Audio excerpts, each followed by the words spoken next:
Good morning, Antonio. Good morning, Jason. How you doing today? Doing good. How about you? I'm doing very well, thank you.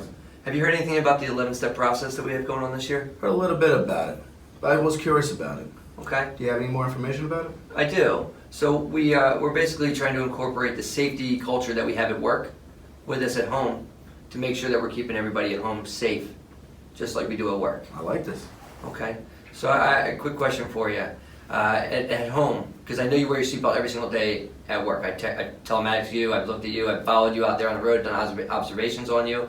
At home, would you ever think about not wearing your seatbelt when you're in the car with your kids? Never. No. I would always make sure my seatbelt is on. I always make sure my kids' seatbelts are on before I even put it in drive. Their lives are in my hands. Okay. And that's important. You know, you got to make sure that they're keeping yourself safe, them safe, for everybody else out on the road who's distracted. I agree. You know, with the digital age we have going on right now, with cell phone usage and people texting and all that stuff that's going on with it, we got to make sure that people aren't distracted out there. Right. So at home, when I'm driving my vehicle with my wife and my kids in the car, I make sure that my cell phone is put down.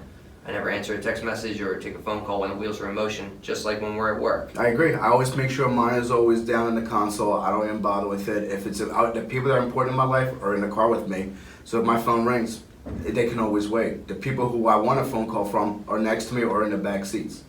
So to me, the phone ringing while I'm driving is not important to me.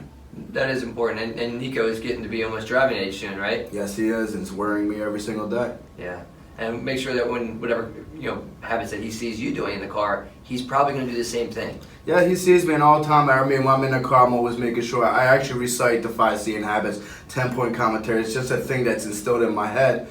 And my sons, they see it, and you know what? I hope they're picking up on it, because when I teach my son to drive, I'm actually going to use a 10-point commentary and the 5 seeing habits. It's actually a great skill for them to learn, and it'll keep them safe on the road. Yeah, I do the same with my wife. Every time we're in the car, when she drives, I'm going over the 5 and 10 about following distance, space cushion, clearing intersections, and working with my kids already. I know they're only 6 and 3, but we're starting early. Make sure we get that instilled in them so they know all the safety rules to keep them safe on the road. Good. All right. Any other questions you have about it, feel free to ask me, follow myself, or anybody else on the management team, and we'll get all the information out to you. But we're looking forward to incorporating the new safety rules into our own lives to make sure that we're all staying safe out there. I will, and I can't thank you enough, Jason. All right. Pleasure.